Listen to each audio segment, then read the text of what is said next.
Channel. நான் இன்னைக்கு என்ன டிப் உங்களுக்கு சொல்லி தர போறேன் அப்படின்னா, நான் ஹைட்ல வந்து பாத்தீங்கன்னா இல்ல 0.5 நான் ஆட் பண்ணாமலே கட் பண்ணிட்டேன். இப்போ என்ன ஆகும், நான் அதில் வந்து மடிச்சு தைக்க போறேன் அப்படின்னா என்னோட ஹைட் கம்மி ஆயிடும் இல்லையா. இப்போ இந்த ஹைட்டை கம்மி பண்ணாமலேயே எப்படி இந்த ரா எட்ஜை ஃபினிஷ் பண்ணலாம் அப்படின்றத தான் சொல்லி தர போறேன்.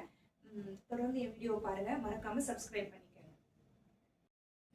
இன்னைக்கு வீடியோவில் என்ன பார்க்க போறோம் அப்படின்னா, இது பார்த்தீங்களா ஃபேப்ரிக் வந்து எவ்வளோ ஃப்ரீயாக ஆகிட்டுருக்கு. இந்த மாதிரி ஃபேப்ரிக்லாம் வந்து நீங்கள் கட் பண்ணிங்கன்னா அன்றைக்கே ஸ்டிச் பண்ணிடணும்.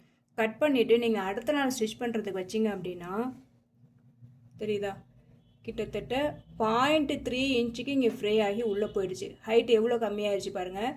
ஆனால் இந்த வீடியோ நான் சொல்ல வந்தது இது கிடையாது. இந்த மாதிரி ஃபேப்ரிக் வந்து கட் பண்ணிங்கன்னா அன்றைக்கே ஸ்டிச் பண்ணிடுங்க. நான் இதில் சொல்லிக் கொடுக்க போகிறது என்ன அப்படின்னா, இந்த என்னுடைய ரெக்லான் ஸ்லீவ் வச்ச இந்த டாப்பில் ஹைட்டில் வந்து நான் 0.5 கீழே டவுன் ஃபோல்டுக்கு கொடுக்க மறந்துட்டு கட் பண்ணிட்டேன். இப்போ இதை நான் மடித்து தைக்கிறேன், இல்லை இதில் நான் துணி கொடுத்து மடித்து தைக்கிறேன் அப்படின்னா எப்படி இருந்தாலும் எனக்கு இங்கேருந்து 0.5 கம்மியாகும். ஆல்ரெடி இப்போ என்னென்னா, இப்போ நான் 0.5 மடித்து தைக்கிறேன் அப்படின்னா என்னோடய ஹைட் என்ன ஆகும், நான் டார்கெட் பண்ண ஹைட் எனக்கு வராது, கம்மி ஆகிடும். இப்போ கம்மி ஆகாமல் இதை எப்படி நான் ஸ்டிச் பண்ண போகிறேன் அப்படின்னா, ஃபஸ்ட்டு இந்த த்ரெட்டெல்லாம் கட் பண்ணிக்கிறேன். கட் பண்ணிவிட்டு இதை நான் வந்து பைண்டிங் பண்ண போகிறேன். பைண்டிங் புக்கெல்லாம் பைண்ட் பண்ணுறதா நம்ம சொல்லுவோம் இல்லையா. இப்போ நான் பண்ண போகிற ப்ராசஸோட நேமும் அதுதான், பைண்டிங். இந்த பைண்டிங் பண்ணுறதுக்கு நான் என்ன பண்ணியிருக்கேன் அப்படின்னா, 2 இன்ச் வித் ஃபேப்ரிக் வந்து பயஸில் கட் பண்ணி எடுத்திருக்கேன். அது இந்த பக்கம் 0.5 இந்த பக்கம் 0.5 மடித்து நீட்டாக அயன் பண்ணிக்கிட்டேன். இப்போ இந்த அயன் பண்ணது எப்படி ஸ்டிச் பண்ணுறேன் அப்படின்றத காட்டலாம். எப்படி இதை ஹைட்டு கம்மியாகாமல் இதை பைண்டிங் பண்ண போகிறேன் அப்படின்றத பாருங்கள். ஏதாவது ஒரு இடத்துல இருந்து இதை ஸ்டிச் பண்ண ஸ்டார்ட் பண்ணலாம். எப்போவுமே இந்த ரா எட்ஜ் வந்து பார்த்திங்கன்னா பேக் சைடை பார்த்த மாதிரி தான் இருக்கணும். இந்த ரா எட்ஜை பேக் சைடை பார்த்த மாதிரி நான் வச்சுட்டேன்.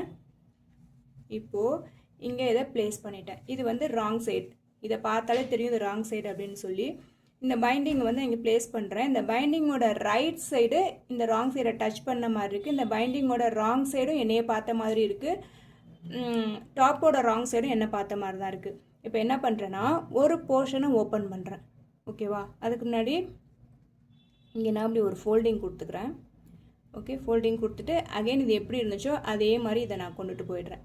இப்போ இந்த ஒரு சைடு ஓப்பன் பண்ணிட்டேன்னா, இந்த ஓப்பன் பண்ண இந்த ரா எட்ஜும் இந்த ரா எட்ஜும் ஒன்றா இருக்கிற மாதிரி மேட்ச் பண்ணி தரதான். நான் அயன் பண்ண லைன் இங்கே தெரியுதில்ல, இந்த லைன் மேலேயே நான் தச்சுக்கிட்டு வரப்போகிறேன். ஸோ இந்த மாதிரி பண்ணிங்க அப்படின்னா ஹைட்டு கம்மி ஆகாமல் உங்களுக்கு வந்து ஸ்டிச் பண்ண முடியும். இப்போது இதை நான் ஃபுல்லாக ஸ்டிச் பண்ணிவிட்டு உங்களுக்கு காட்டுறேன். நான் வந்து இதை ஸ்டிச் பண்ணி முடிச்சிட்டேன், சுற்றி ஸ்டிச் பண்ணி முடிச்சிட்டேன். இங்கே தான் கொண்டு வந்து ஃபினிஷ் பண்ணியிருக்கேன். இப்போ நான் என்ன செய்வேன் அப்படின்னா, இப்போ இதானே தைச்ச பார்ட் இங்கே தான் நான் முடிச்சிருக்கேன். இங்கேயே நான் ஸ்டார்ட் பண்ணுறேன். இப்போது என்னோடய ரைட் சைடு திருப்பிக்கிறேன். திருப்பிட்டு இங்கே மடித்து வச்சது மேலே மடிச்சே வச்சுக்கலாம்.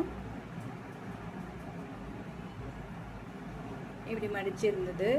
இப்போ என்ன பண்ணுறேன்னா, இந்த ரா எட்ஜை மேலே பார்த்த மாதிரி வச்சுட்டு இந்த மேலே இருக்கிற அந்த எட்ஜ் இருக்கு இல்லையா, அதை கொண்டாந்து கீழே தையல் தெரியுதில்ல, அங்கே கொண்டாந்து இப்படி ப்ளேஸ் பண்ணிடுறேன்.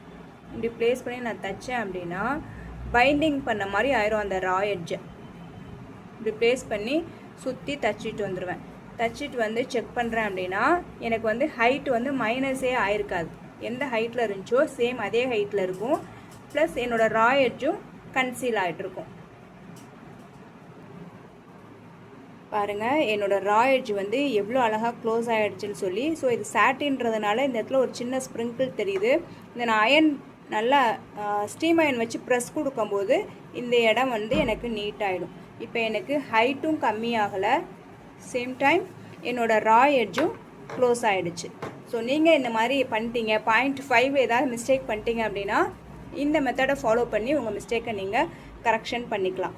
இந்த மாதிரி மோர் வீடியோஸ்க்கு என்னோடய சேனலை சப்ஸ்கிரைப் பண்ணிக்கோங்க. வேறு என்ன சொல்லணும், அந்த பெல் பட்டன் அதெல்லாம் ப்ரெஸ் பண்ணிக்கோங்க.